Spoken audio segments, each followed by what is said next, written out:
A day of my life of being married here in Taiwan. Hello guys, it's Morena in the here. Ayan, syempre, ito yung buhay ko bilang asawa ng isang Taiwanese dito sa Taiwan. Syempre, pagkabangon sa higaan ay dumiretso agad sa kusina kasi panggabi yung asawa ko at kailangan ko magluto ng kanyang pang-umagahan. Dahil healthy living tayo ngayon, for today's video, magluluto ako ng steamed tofu na may giniling at steamed na eggplant na may giniling din. Diba? Panay giniling. Healthy naman yan guys kasi nga, in-steam ko siya. In-steam ko yung muna yung tofu, tapos nagkisa ko dyan ng karne na nilagyan ko ng toyo at mga pampalasa dyan guys. Tapos yan, halo-halo ko lang.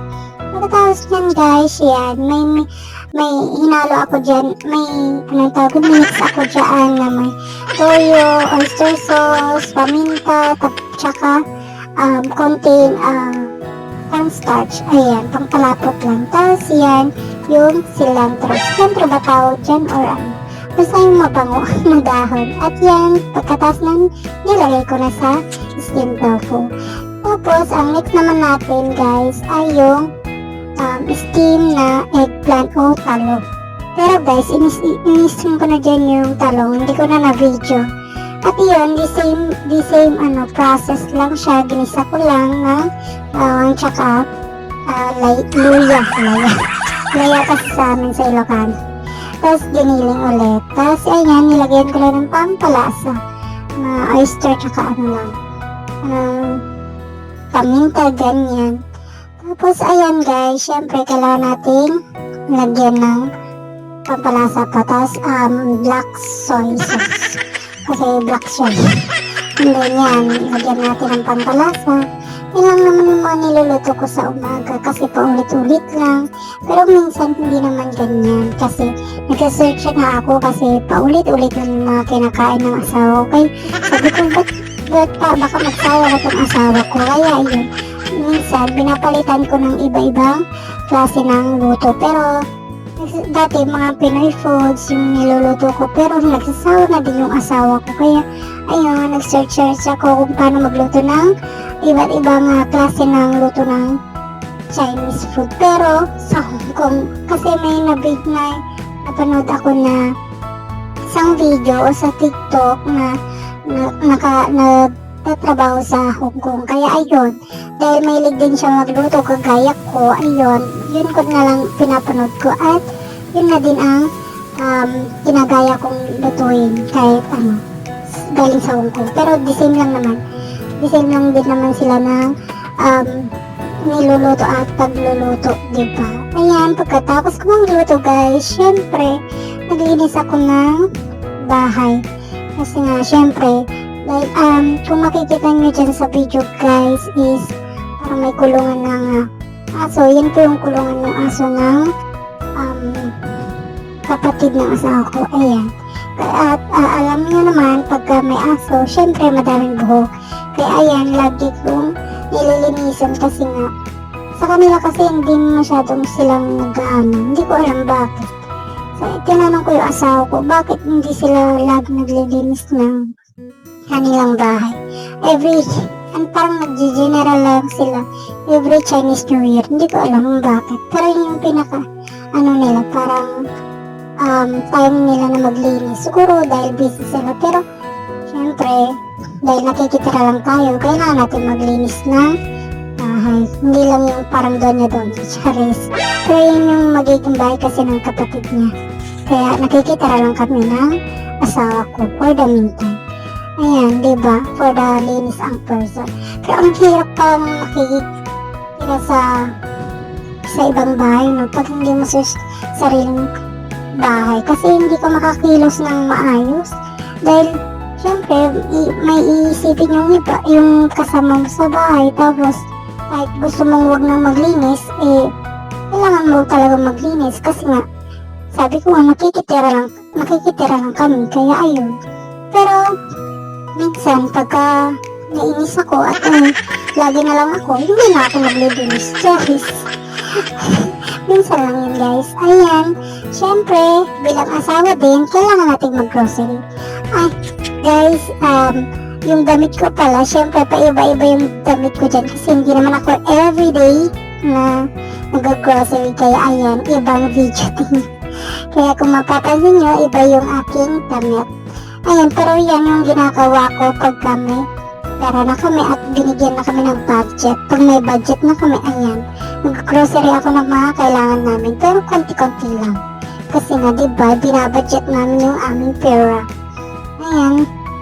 Kasi pag hindi mo naman binudget, maubusan ka ng pera, diba? Yan lang naman ang sinasabi ng diba? Kailangan natin magsipid. Hindi yung laging bili ka dyan, bili ka dito. Kung mayroon, wala naman. Diba? Kailangan natin i-budget lahat ng bagay. Huwag lang yung huwag lang pagkain. Kasi yung pagkain, importante yan, diba? Yung mga bagay na hindi mo naman kailangan, yun lang tipirin. Diba? Diyan ako lagi nag-grocery guys, dito sa may PX Mart. Pero pagka, ang nagsabi Blue Mart, kasi kulay blue yung pinakakulay ng store. Para siyang lang din, pure gold or whatsoever na store. Ayan.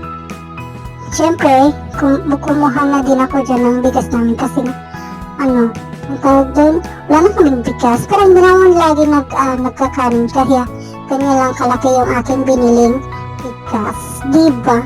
At siyempre, binilhan ko na din yung asawa ko ng mga tea tsaka kape kasi lagi siyang nagdadala para hindi daw siya antukin kasi nga panggabi siya. Ayun, pagkatapos ko nun guys, nag-grocery, syempre, balik na naman tayo dito sa aming higaan. Ito yung pinaka-kwarto namin ng asawa ko. Ito yung kwarto niya nung binata siya at bata pa siya. Diba? Ang tagal-tagal na, pati yung bed, pero maganda pa rin yung bed, hindi pa siya lasog na lasog. Ano yun, parang lasog lang. Diyos ko, kaya nang pinagsasabong na initan. Ayan, syempre for today's video, kasi ang tawag doon, gabi yung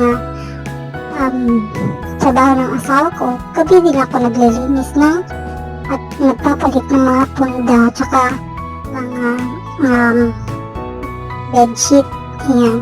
Kasi nga hindi naman pwedeng umaga ako magpalit kasi wala din siyang gagamiting blanket or natawag dun yung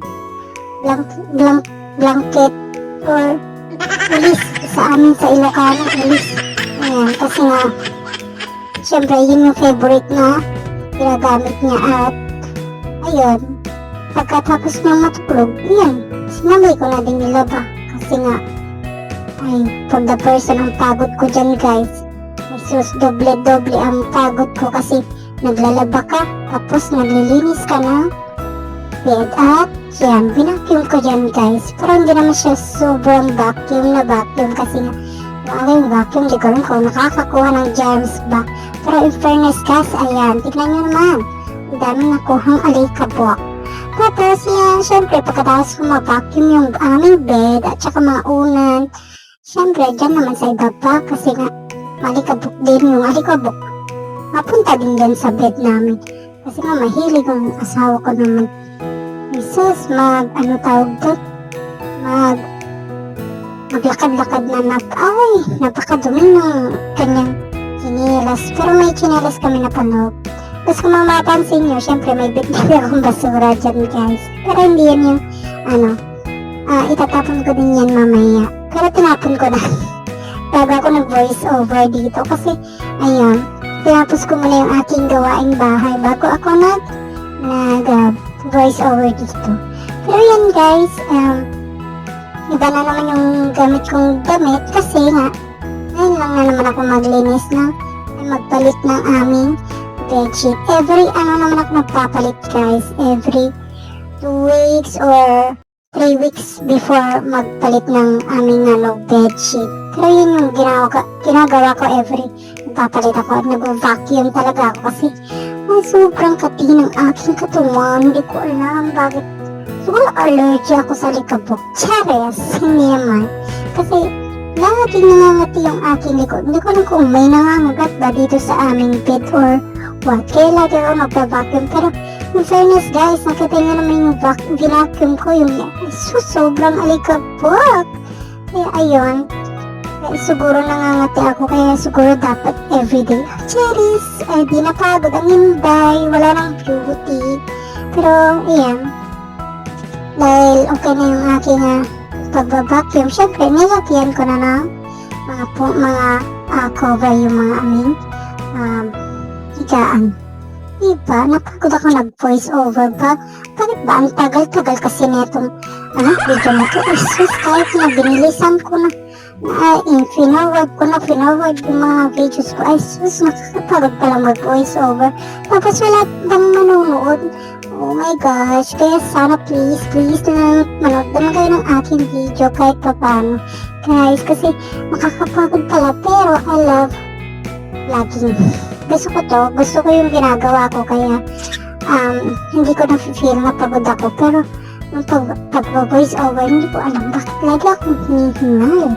Pero yung ibang nag-vlog, oh my gosh, ang bilis nila magsalita, hindi naman sila hinihingal. Hindi ko alam kung hindi lang nakikita, diba? Ayan, nasakta ng Inday. Nakapagod kasi nga naglalaba pa ako dyan, guys. Ayan, syempre, sinet ko ng aming bed, diba? Ang ganda-ganda na, ayos na ng bed namin. Huwag nyo lang pansin yung mga nakasabit kasi mga hindi naman siya masyadong marumi. Yan yung ginagamit ng asawa ko kapag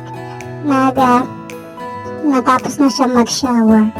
Ayan, for today's, oh my gosh, thank you so much sa lahat ng mga nanonood sa aking videos at nagsusubscribe. Thank you so much.